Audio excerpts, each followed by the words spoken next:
स्वागत है एक बार फिर से आप सभी का इस चैनल पर। आज हम बात करेंगे सोशलाइजेशन पर, यानी कि लोगों से मिलना जुलना, घुलना मिलना, बातें करना। दोस्तों, ये अल्टीमेट ब्रेन ट्रेनिंग एक्टिविटी है, यानी परम गतिविधि है जिससे हम अपने ब्रेन को ट्रेन रख सकते हैं, हेल्दी रख सकते हैं और उसकी फंक्शनिंग को बेहतर भी रख सकते हैं। इवोल्यूशन के पॉइंट ऑफ व्यू से देखें, यानी हमारे क्रम विकास के नज़रिए से भी देखें, तो ये ह्यूमन काइंड के एग्जिस्टेंस से जुड़ा हुआ है, यानी मानव जाति के अस्तित्व से जुड़ा हुआ है। और दोस्तों, हो भी क्यों ना, ये हज़ारों लाखों सालों में हुए जो हमारा विकास हुआ है, इवोल्यूशन हुआ है हमारी बुद्धि का, हमारे शरीर का, उसकी परिणाम स्वरूप ये आचरण हमें मिला है, जो कि है मिलना जुलना, सोशलाइज होना, यानी सोशलाइजेशन। तो दोस्तों, सोशलाइज होने से, मिलने जुलने से, घुलने मिलने से होता क्या है और ये क्यों ज़रूरी है? जब हम लोगों से मिलते जुलते हैं, सोशलाइज होते हैं, उनसे बातें करते हैं, तो हमारे दिमाग में बहुत सारी चीज़ें बिल्डअप होती हैं, बहुत सारी चीज़ों का निर्माण हो रहा होता है। उनमें से कुछ चीज़ें हैं सेल्फ इस्टीम, यानी आत्मसम्मान, सेल्फ वर्थ, आत्ममूल्य जिसे हम कह सकते हैं, और एक सेंस ऑफ बिलोंगिंगनेस पैदा होती है हमारे अंदर। एक अपनेपन का भाव आता है जो हमारे लिए बहुत ज़रूरी होता है और हमें बहुत अच्छी फीलिंग देता है। हमें अच्छा लगता है जब हमारे अंदर ये सारी चीज़ें, ये सारी क्वालिटीज़ बनती हैं, पैदा होती हैं, लोगों से सोशलाइज होने के बाद, बातें करने के बाद, मिलने जुलने के बाद। और इन अच्छे इमोशंस और भावों के आने के बाद, हमारे मन में आने के बाद, बहुत सारी बुरी चीज़ें जैसे कि डिप्रेशन, वो कम होने लग जाती हैं और ओवरऑल हमारी मेंटल हेल्थ इम्प्रूव होती है। हमारा मानसिक जो स्वास्थ्य है वो बना रहता है और बेहतर होता जाता है। जब हम लोगों से मेल जोल करते हैं, मिलना जुलना करते हैं, तो हम कई बार कुछ अच्छे लोगों का अनुकरण भी करते हैं, उनसे मोटिवेट भी होते हैं, उनको हम कई चीज़ें, अच्छी चीज़ें कॉपी भी करने की कोशिश करते हैं जो हमें पसंद आती हैं, अच्छी लगती हैं। हम सोचते हैं कि हम भी ये चीज़ कर सकते हैं। तो हम दूसरों को ऑब्ज़र्व करके ये चीज़ें सीखते हैं, यानी ऑब्ज़र्व करना, कई बार किसी से मोटिवेट होना या किसी को मोटिवेट करना, ये सब हम तभी करते हैं या हमारे साथ तभी होता है जब हम सोशलाइज होते हैं, हम लोगों से मिलते जुलते हैं, घुलते मिलते हैं। तो ये भी एक बहुत बड़ा फ़ायदा होता है कि हम ऑब्ज़र्व करके लर्न करते हैं, दूसरों का अनुकरण करते हैं, उनको देख के सीखने की कोशिश करते हैं, सीखते भी हैं। बहुत सारी अच्छी क्वालिटीज़, अच्छी चीज़ें, अच्छे बिहेवियर हमें देखकर हम चाहे ना चाहें, वो हमारे अंदर थोड़ा बहुत असर आता ही है।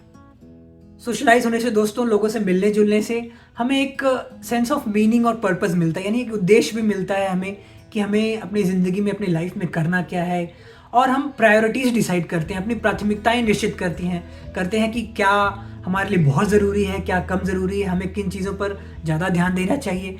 लोगों से बात करने के बाद, उनके अनुभव सुनने के बाद और कई बार अपने भी बताने के बाद हमें इन चीज़ों में बहुत मदद मिलती है कि हमें एक पर्पस मिलता है, एक कई बार उद्देश्य मिलता है कि अगर हम कहीं भटक गए हों तो हम किसी से सीखते हैं, उनसे मोटिवेट होते हैं और हम प्रायोरिटीज़ अपनी डिसाइड करते हैं, क्या चीज़ें हमारे लिए टॉप प्रायोरिटी पे हैं, हमारी प्राथमिकताएं सबसे ज़रूरी वाली चीज़ें क्या हैं, उससे कम वाली क्या है, और किन चीज़ों पर हमें ज़्यादा ध्यान लगाने की या सोचने की ज़रूरत नहीं है, क्या चीज़ों में हमारा टाइम वेस्ट नहीं होना चाहिए। ये सारी प्रायोरिटीज़, ये सारी प्राथमिकताएं हम निश्चित करते हैं जब हम सोशलाइज होते हैं, लोगों से मिलना जुलना हमारा बढ़ता है। और दोस्तों, ये फ़न एक्टिविटी तो है ही, हमें आनंद मिलता है, हम इसको एन्जॉय करते हैं, हमें बहुत अच्छा लगता है जब मिलना जुलना, कई बार हंसी मजाक होता है। तो ये भी हमारे स्वास्थ्य के लिए, हमारे फिजिकल और मेंटल हेल्थ के लिए बहुत ही ज़रूरी है। दोस्तों, आजकल हम टीवी बहुत देखते हैं, हम सब लोग कई बार टीवी देखने बैठे तो घंटे घंटों निकल जाते हैं और बहुत सारे बच्चे वीडियो गेम्स भी खेलते हैं। तो इन चीज़ों के फ़ायदे भी हैं, हमें जानकारी मिलती है, हमें देश दुनिया की जानकारी मिलती है, ताज़ा खबरें मिलती हैं, क्या हो रहा है हमारे आसपास चारों तरफ। और वीडियो गेम्स के फ़ायदे भी बहुत लोग बताते हैं कि आपका ग्रे मैटर शार्प हो जाता है, आपकी ब्रेन फंक्शनिंग इम्प्रूव होती है उन बच्चों की। ये सारी बातें तो ठीक है, लेकिन दोस्तों, ये चीज़ें, इन चीज़ों का हमें आदत भी पड़ जाती है ज़्यादा टीवी देखने की या ज़्यादा वीडियो गेम्स खेलने की। तो उस चीज़ों से नुकसान क्या होगा कि हम सोशलाइज होने से वंचित रह जाएंगे, लोगों से मिलने जुलने से, मेल जोल रखने से, उनसे जो फ़ायदे हमें मिलते हैं वो कहीं ना कहीं कम रह जाएंगे। तो टीवी और वीडियो गेम्स, इनके फ़ायदे जो होते हैं वो सिलेक्टेड फ़ायदे हैं, हम उनको जनरलाइज नहीं कर सकते। हम उन फ़ायदों को अपनी दूसरी चीज़ों पर उसका नहीं असर पड़ सकता। तो इसलिए ज़रूरी है कि हम अपनी घर के अंदर की जो लाइफ है उससे थोड़ा हट के हम मिलना जुलना करें, सोशलाइज हों, किसी भी मौके पर, किसी भी फंक्शन पर या किसी भी आसपास के सामाजिक इवेंट पर हम उसमें भागीदारी लें और लोगों से मिलना जुलना बढ़ाएं, उनसे बातें करें, अपने एक्सपीरियंसेस शेयर करें। इन चीज़ों के बहुत फ़ायदे हैं हमारे हेल्थ पर।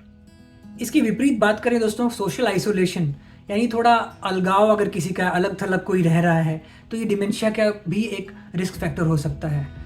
अब यूनिवर्सिटी ऑफ ग्रोनिंजन की एक शोधकर्ताओं की टीम ने, रिसर्चर्स की टीम ने, तो ये अभी हाल फिलहाल में ही एक स्टडी में पाया कि अगर कुछ लोग अलग थलग रहते हैं, बहुत ज़्यादा सोशलाइज नहीं करते हैं, मिलना जुलना नहीं करते हैं, या उनमें लोनलीनेस की फीलिंग ज़्यादा है, अकेलेपन का भाव उनके अंदर ज़्यादा है, तो ये एक कंट्रीब्यूटिंग फैक्टर हो सकता है डिमेंशिया के रिस्क के लिए। डिमेंशिया का रिस्क बढ़ जाता है ऐसे लोगों में।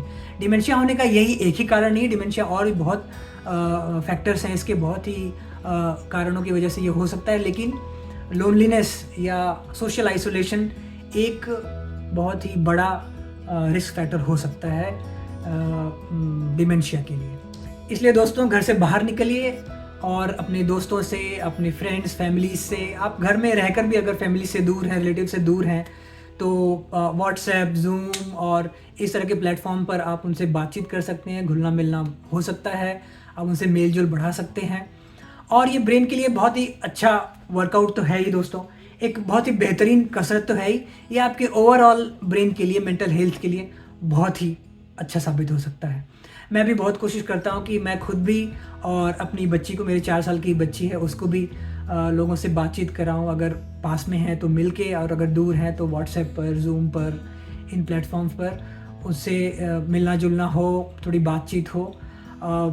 मैं भी कोशिश करता हूँ इसमें इम्प्रूव करने की। मैं मानता हूँ कि मुझे भी इसमें इम्प्रूव करने की ज़रूरत है और बेहतर करने की ज़रूरत है। और आप भी अगर ये सोच रहे हो कि आपको भी अपनी सोशलाइज होने की क्षमता को और बढ़ाने की ज़रूरत है, आपको और मेल जोल बढ़ाने की ज़रूरत है, तो आप भी इस पर ध्यान दे सकते हैं और इस चीज़ को बेहतर बना सकते हैं, ताकि ओवरऑल हमारे लिए भी और सामने वाले के लिए भी, मेंटल हेल्थ के लिए भी बहुत ही अच्छा साबित हो सकता है। आप कमेंट सेक्शन में क्या क्या तरीके ये बता सकते हैं, क्या क्या तरीके आप अपनाते हैं सोशलाइज होने के लिए, लोगों से मिलने जुलने के लिए, या अपने बच्चों को मिलवाने के लिए लोगों से।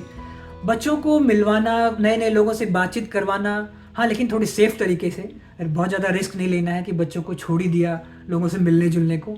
थोड़ा सेफ़ तरीके से बच्चों को नए लोगों से, अपने कोलीग्स से, अपने ऑफिस में या अपने आपके साथ काम कर रहे लोगों से मिलना, उनसे इंट्रोड्यूस कराना, ये बहुत अच्छा, बच्चों के ब्रेन के लिए बहुत ही अच्छा साबित हो सकता है।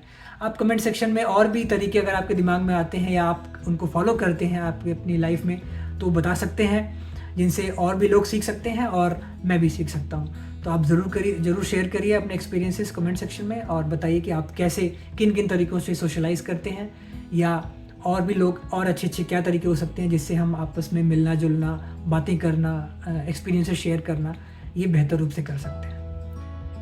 इसी के साथ मिलते हैं अगले वीडियो में, इसमें हम किसी नए विषय पर बात करेंगे। Thank you so much.